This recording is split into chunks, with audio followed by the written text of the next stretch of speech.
स्वर सुधा मंच पर प्रस्तुत है मालती जोशी की कहानी। उसने नहीं कहा। वह नहाकर निकला ही था कि शोभा ने कहा, जरा बाहर जाकर तो देखिए। क्या है? उसने बेजारी से पूछा, पर अपनी उत्सुकता को रोक न सका। गीले बालों को तौलिए से रगड़ता हुआ बरामदे में आ खड़ा हुआ। देखने को वहां कुछ भी तो नहीं था। अपने पीछे चली आई शोभा पर वह बरसने वाला ही था कि उसने कहा, जरा बाहर तो देखिए बाबूजी को। इस बार उसने देखा, दरवाजे पर एक ठेला खड़ा है और बाबूजी उसे पैसे दे रहे हैं। इससे पहले कि वह शोभा को अच्छी चुभती सी बात कहता, बाबूजी 3-4 पुड़ियां बगल में समेटे गेट बंद करने की कोशिश कर रहे थे। यह क्या ले लिया बाबूजी? उसने आगे बढ़कर फाटक बंद करते हुए पूछा। कुछ नहीं, थोड़ा सा नमकीन। अपना बोझ प्रमोद के हवाले करते हुए बाबूजी ने कहा, अच्छा दिखा तो ले लिया। बच्चों वाला घर है, दिन भर बच्चों को मुंह चलाने के लिए कुछ चाहिए ही। और इतना कहकर बाबूजी जैसे कर्तव्य मुक्त होकर अपने कमरे में लौट गए। पर उनके जाते ही ओट में खड़ी शोभा सामने आ गई। लो भाई, संभालो अपनी अमानत। प्रमोद ने सामान उसकी ओर बढ़ाते हुए कहा, किंतु वह वैसे ही तनी हुई मुद्रा में दूर खड़ी रही। अरे लो भाई, मुझे तैयार होने दो अब। 9:15 हो रहे हैं। यह है क्या? उसने रूखे स्वर में पूछा। नमकीन है, बाबूजी बच्चों के लिए खरीद कर लाए हैं।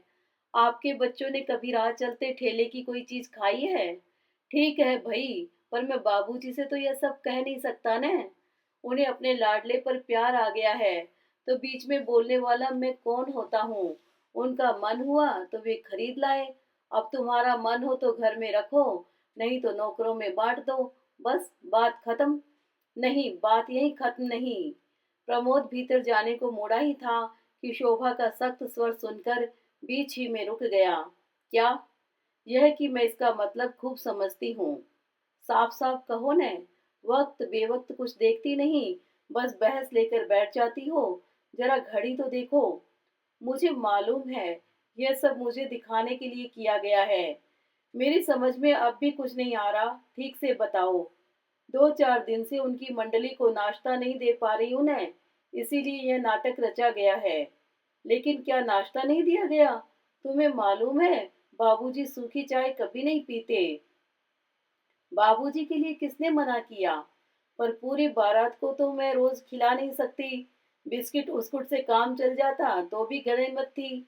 पर आपके पिता तो चाहते हैं कि दिन भर हलवाई की कढ़ाई चढ़ी रहे। पता नहीं किस जमाने में रहते हैं। न तो उन्हें इस बात की परवाह है कि बाजार आकाश छू रहा है, न इस बात का ही ख्याल कि घर में गैस नहीं है या कि नौकर बीमार पड़ा है। मजबूर हैं बेचारे। माँ ने ऐसी शाही आदतें डाल दी हैं, अब भला इस उम्र में छूटेंगी वे? पर शोभा को तसल्ली नहीं हुई। खाने की मेज पर भी उसका भुनभुनाना जारी रहा। आखिर तंग आकर प्रमोद बोला, अच्छे भले पड़े थे गांव में, तुम्हें शौक चढ़ा था बुलाने का, अब क्यों रोती हो? हम लोगों के होते हुए वहां उनका अकेले रहना क्या अच्छा लग रहा था? आखिर संतान किस दिन के लिए होती है? शोभा ने बुजुर्गाना लहजे में कहा। जब इतनी समझदार हो तो सहना भी सीखो। तुमने क्या सोचा था कि बाबूजी आएंगे तो मोम के गुड्डे की तरह कमरे में बैठे रहेंगे? मैं क्या पागल हूँ? बल्कि मैंने तो सोचा था कि घर में बड़े बुजुर्ग के रहने से एक दबदबा सा रहेगा, बच्चों पर कुछ अच्छे संस्कार होंगे। आपके टूर पर चले जाने के बाद अकेला सा नहीं लगेगा। कभी कभार सिनेमा या क्लब जाते समय बच्चों को निश्चिंत होकर छोड़ा जा सकेगा। तुम्हारी यह सारी ख्वाहिशें पूरी नहीं हो रही हैं, फिर जरा सी बात का बतंगड़ क्यों बना लेती हो? जरा सब्र से काम लेना सीखो। कहने को प्रमोद कह गया, पर जानता था कि अब मेज पर बैठना खतरे से खाली नहीं है। शोभा अगर शुरू हो गई तो दफ्तर के लिए लेट करवा कर ही छोड़ेगी। बार बार घड़ी की ओर देखता हुआ वह फुर्ती से उठ खड़ा हुआ और वॉश बेसिन पर हाथ धोने लगा। बात आधे में ही टूट जाने से शोभा क्षुब्ध हो गई है। वह साफ देख रहा था। वह सौंफ, इलायची, पेन, रुमाल, स्कूटर की चाबियां, सारी चीजें चुपचाप उसके पास लाकर रख दी गई और वह चुपचाप सिर झुकाए जूते पहनने का नाटक करता रहा। घड़ी की सुई प्रतिपल आगे भाग रही थी और मान मनोवल का जरा भी समय उसके पास नहीं था। यही तो हो जाता है, शोभा जरा जरा सी बात पर बुरा मान जाती है, पर वही बातें वह कितनी बार सुने, और सुन भी ले तो निराकरण का उपाय क्या है। यह सच है कि बाबूजी के आते ही घर में आमदरफत बढ़ गई है। पिछले 10 साल से वह इस शहर में है, पर गिने चुने लोगों के यहाँ ही आना जाना होता है। मोहल्ले वालों से तो बस दुआ सलाम होती रहती है। कभी घंटे 2 घंटे किसी के यहाँ गए हों, ऐसा याद नहीं पड़ता। यहाँ कोई इसका बुरा भी नहीं मानता। सभी अपनी व्यस्त दिनचर्या में डूबे रहते हैं। बाबूजी को यहाँ बुलाते समय प्रमोद इसी बात को लेकर चिंतित था कि उनका समय यहाँ कैसे कटेगा।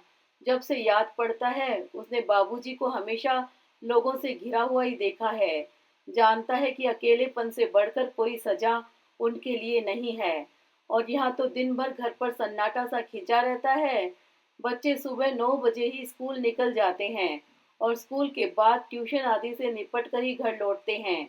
वह भी 10 बजे का गया 6 बजे तक लौट पाता है। इतनी देर बाबूजी घर में क्या करेंगे। लाइब्रेरी की किताबें भी आखिर कोई कितनी पढ़ेगा। वैसे भी उन्हें पढ़ने का ज्यादा शौक कभी नहीं रहा, परंतु बाबूजी के सामने यह समस्या कभी उठी ही नहीं। पहली बार सुबह की सैर को गए तो 3-4 पेंशनरों को साथ पकड़ लाए। उन्हें गर्मा गर्म चाय नाश्ता कराया। प्रमोद भी खुश हुआ कि चलो, हम उम्रों के बीच अब आसानी से इनका वक्त कट जाएगा। प्रमोद तो अपनी परेशानियों से मुक्त होकर हल्का अनुभव करने लगा, पर शोभा की परेशानियां एकदम बढ़ गई थी। सुबह का समय वैसे ही घड़ी से होड़ करके बीतता था, अब इन बुजुर्गवारों के चाय नाश्ते का काम और बढ़ गया था। बाबूजी सैर से लौटते ही दीपू को चाय का ऑर्डर भेज देते, तब शोभा को बड़ी कोफ्त होती। अब वह बच्चों को तैयार करे, रसोई देखे या सुबह से चाय ही बनाती रहे। सितम यह होता है कि भल्ला साहब के पिताजी दूध लेने के लिए घर से चलते हैं और फिर बाबूजी की बैठक में रम जाते हैं। फिर गोपाल को उनके यहाँ दूध पहुंचाने भी जाना पड़ता है। दीपू नीतू को तैयार करती शोभा खींच उठती है। इन लोगों को तो कोई काम नहीं, तो क्या सभी लोग पेंशन लेकर बैठ जाएं? यह तो होती है सुबह की महफिल। दोपहर को बाबूजी शतरंज लेकर बैठ जाते हैं। 2-4 खेलने वाले और 2-4 देखने वाले जुट ही जाते हैं। 5 बजे तक चाय और शरबत के 2-4 दौर हो जाते हैं। इस समय बाबूजी की इच्छा होती है कि घर का बना कोई गर्मा गर्म नाश्ता भी परोसा जाए। फिर बाबूजी इशारा करके मेहमानों को खिलाते जाते हैं और बहू की तारीफ भी करते जाते हैं। पहले शोभा इस प्रशंसा से बड़ी पुलकित होती थी, पर अब उसे कोफ्त होने लगती है। शाम को मिश्रा जी के बड़े भाई साहब प्रीति को डांस क्लास में छोड़ने के लिए घर से निकलते हैं। प्रीति को अकेले जाते डर भी लगता है और ताऊ जी के साथ जाते शर्म भी आती है। वह यहाँ तो साथ आ जाती है, फिर नारंग साहब की ज्योति के साथ आगे बढ़ लेती है।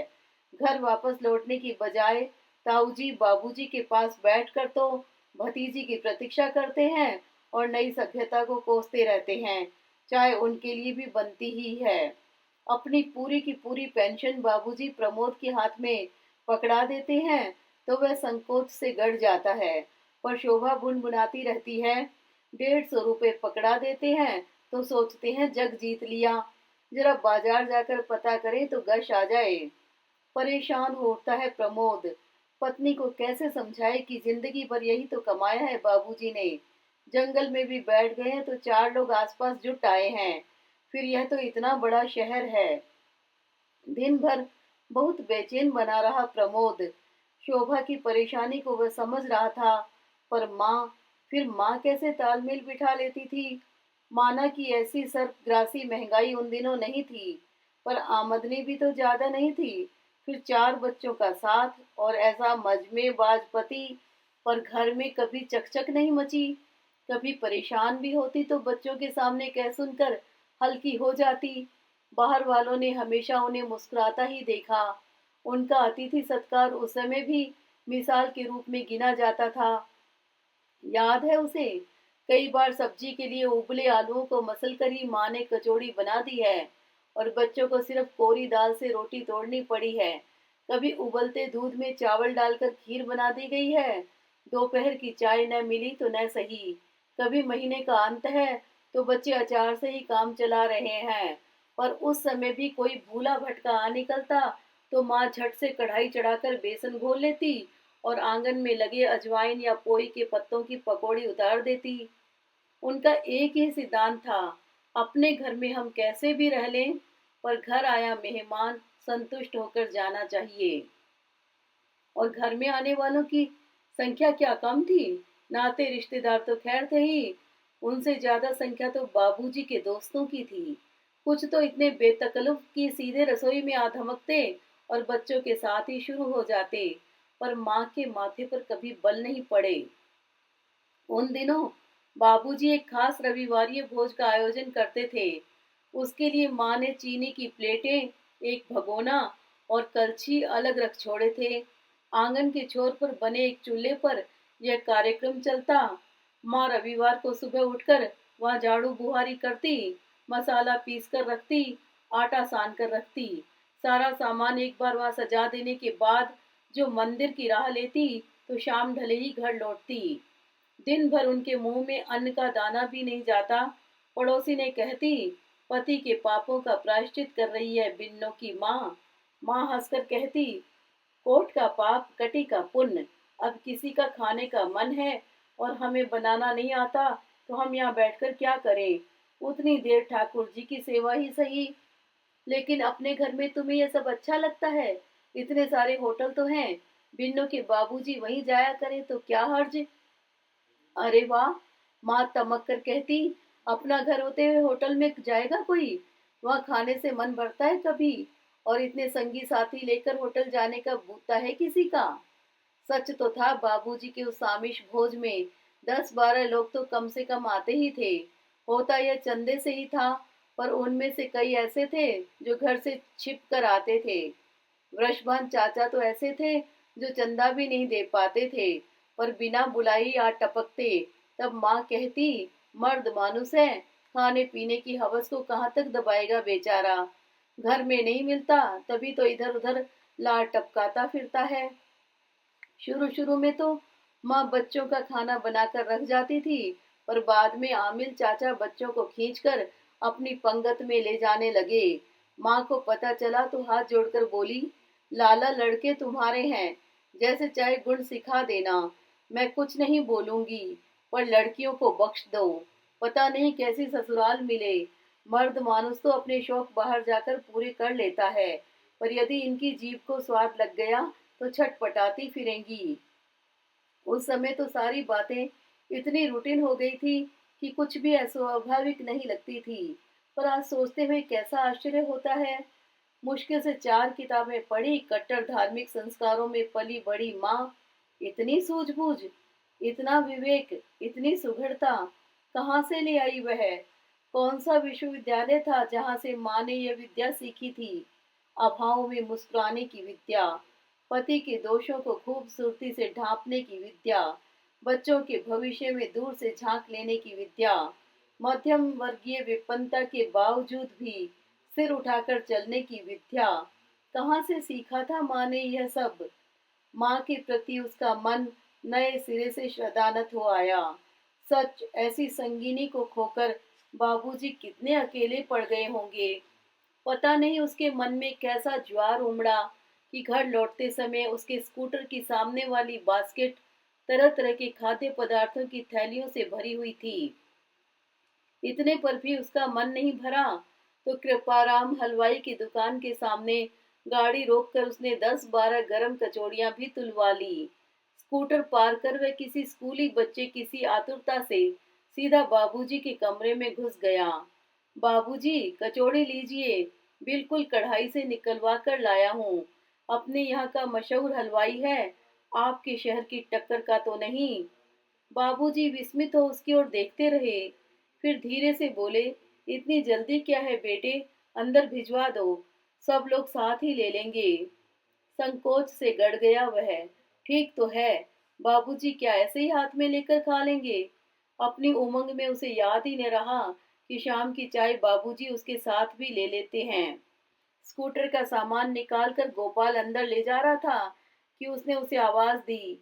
कचौड़ी का लिफाफा उसे पकड़ाते हुए बाकी सामान खुद ले लिया और अलमारी में एक एक सिरे से जमाने लगा। बाबूजी कुछ देर तो शांति से देखते रहे, फिर धीरे से बोले, ये क्या हो रहा है बेटे? जरा शहर तक निकल गया था, बड़ी फेमस दुकान है वहाँ, अग्रवाल नमकीन भंडार। सोचा यहाँ तक आया हूँ तो कुछ लेता चलूं।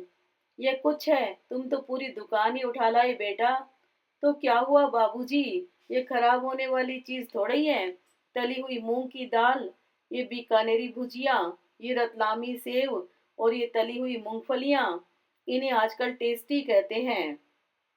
ठीक है, बाबूजी ने उसे रोकते हुए कहा। अब ले आए हो तो ठीक है, पर यहाँ क्या नुमाइश लगा रहे हो? जाकर बहू को संभलवा दो। इसी प्रश्न से प्रमोद बचना चाहता था। हकलाते हुए बोला, उधर के लिए भी लाया हूँ, गाड़ी में पैकेट्स रखे हैं। इधर के लिए अलग से लाए हो? क्यों? अक्सर आपके पास लोग बाग आते रहते हैं न। तो बाबूजी का स्वर उनकी दृष्टि की तरह तीखा था। प्रमोद की सिट्टी पिट्टी गुम हुई जा रही थी, फिर भी हिम्मत करके बोला, दरअसल मैंने सोचा कि कभी आपको अंदर से मंगाते हुए संकोच लगे तो। मतलब यह है कि वह बेवक्त कोई आ भी गया तो आप परेशान नहीं होंगे। तो बेटे एक काम और करो जी, एक बिजली का चूल्हा और पतीली भी यहाँ रखवा दो। बेवक्त कोई आए तो मैं चाय भी बना लिया करूं। बाबूजी आप समझ नहीं रहे हैं। मैं सब समझ रहा हूँ बेटे, और एक बात तुम भी समझ लो कि मेरे पास जो भी लोग आते हैं वे खाते पीते घरों के शरीफ आदमी हैं। एक कप चाय अगर हम उन्हें पिलाते हैं तो उसमें अपने ही घर की इज्जत बढ़ती है, अपना ही बखान होता है। हम किसी पर कोई एहसान नहीं करते। मैं क्या यह सब समझता नहीं बाबूजी? इसी वातावरण में तो पलकर बड़ा हुआ हूँ। पर होता क्या है कि कभी कभी कोई प्रॉब्लम आ जाती है तो लेडीज परेशान हो जाती हैं, इसलिए कह रहा था। हाँ बेटे, यह बात तूने ठीक कही।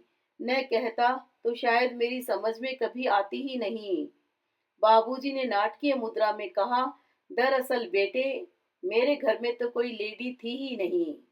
एक सीधी सादी घरेलू औरत थी, इसलिए नहीं जानता कि परेशानी क्या होती है। अच्छा किया बेटे, तुमने बतला दिया। इतनी देर से प्रमोद किसी स्कूली लड़के की तरह भीगी बिल्ली बना हुआ खड़ा था, लेकिन इस व्यंग्य से जैसे वह तिल मिला उठा। एक तो वैसे ही दिन भर सोच सोच कर परेशान हो गया था, बाबूजी की इस बात ने उसका रहा सहा संयम भी छीन लिया। चीख कर बोला, आप कैसे जानेंगे कि परेशानी क्या होती है? आपने कभी जानने की कोशिश भी की है? हमसे पूछिए कि माँ ने किन हालात में गृहस्थी की गाड़ी खींची है। आपके शौक पूरे करने के लिए उसने क्या कुछ नहीं सहा है। कितने कितने त्योहार पुरानी साड़ियों में मना लिए हैं, कितनी सर्दियां एक इकलौते ऊनी स्वेटर में निकाल दी हैं, कितनी राखियों पर उन्होंने मैके जाने से इनकार कर भाइयों को दरवाजे से लौटा दिया है, कितनी बार। लेकिन प्रमोद अपनी बात पूरी नहीं कर पाया। उसने देखा कि बाबूजी का चेहरा सफेद पड़ गया है, पैर कांपने लगे हैं। एकाएक उसका सारा आक्रोश ठंडा पड़ गया। उन्हें सहारा देकर पास की आराम कुर्सी पर बिठाते हुए उसने पूछा, आपकी तबीयत तो ठीक है न? बाबूजी कुछ नहीं बोले, अपनी हथेलियों में मुंह छिपाए कुछ देर खामोश बैठे रहे। प्रमोद धीरे धीरे उनके तलवे सहलाता रहा, इससे ज्यादा उसे कुछ सूझा ही नहीं। एक लंबे अंतराल के बाद बाबूजी ने सिर उठाया और डूबती सी आवाज में बोले, मैं जानता हूँ बेटे कि मेरी गृहस्थी एक मामूली से क्लर्क की गृहस्थी थी, पर तुम्हारी माँ ने उसे राजा रईसों की सी शान दे दी थी। साक्षात लक्ष्मी का रूप थी वह। मुझे मालूम है कि उसके लिए रोज रोज नई साड़ियां मैं नहीं जुटा सका, पर यह भी जानता हूँ कि घर आई हर बहन बेटी नई चूनर के साथ ही विदा हुई है। अपनी जिंदगी चाहे उसने एक ऊनी कपड़े में गुजार दी हो, पर तुम्हारे चाचा लोग शादी होने तक उसी के हाथ के स्वेटर पहनते रहे। घर में हम लोग चाहे जैसा खाते पहनते रहे हों, पर आने वाला मेहमान तृप्त होकर ही लौटा है। मुझ जैसे की गृहस्थी चलाना उसी के बस की बात थी। वह न होती तो पता नहीं क्या होता। बाबूजी ने एक दीर्घ निश्वास लिया और बोले, वह न होती तो गृहस्थी का इतना फैलाव ही क्यों होता। लोग गृहिणी का मन देखकर ही देहरी चढ़ते हैं, नहीं तो क्या चाय होटलों में नहीं बिकती। प्रमोद उत्तर में कुछ कहता, इससे पहले ही जैसे उन्हें कुछ याद आ गया, बोले, अच्छा सच बताना, अभी जो तुम इतना सब कुछ कह गए, तो क्या उसने कभी तुमसे यह सब कहा था। तुम्हें मरने वाली की कसम, सच सच बताना। उनके स्वर की आर्द्रता से प्रमोद परेशान हो उठा। क्षणिक आवेश में कही गई उसकी बात इतने गहरे बैठ जाएगी, उसने नहीं सोचा था। सांत्वना में वह कोई अच्छी सी बात कहना चाह रहा था कि गेट खड़का। उसने उचक कर देखा, मिश्रा जी के बड़े भाई साहब आ रहे थे। उसे लगा जैसे ये प्रीति के ताऊजी नहीं, साक्षात भगवान हो। बाबूजी, ताऊजी आ रहे हैं, मिश्रा जी के भाई साहब, उसने बाबूजी का ध्यान बटाते हुए कहा। सचमुच इन शब्दों ने जादू का सा काम किया। पल भर में बाबूजी सहज हो आए। दूसरे क्षण में फुर्ती से उठ खड़े हुए। पैरों में चप्पल सरकाते हुए उन्होंने खूंटी पर टंगा अपना कोट भी पहन लिया। ताऊजी अपनी डगमग चाल से जब तक कमरे में पहुंचते, बाबूजी तैयार होकर बाहर निकल आए और बोले, चलिए मिसुर जी, जरा चौराहे तक हो आए। मेरे पान बिल्कुल चुक गए हैं।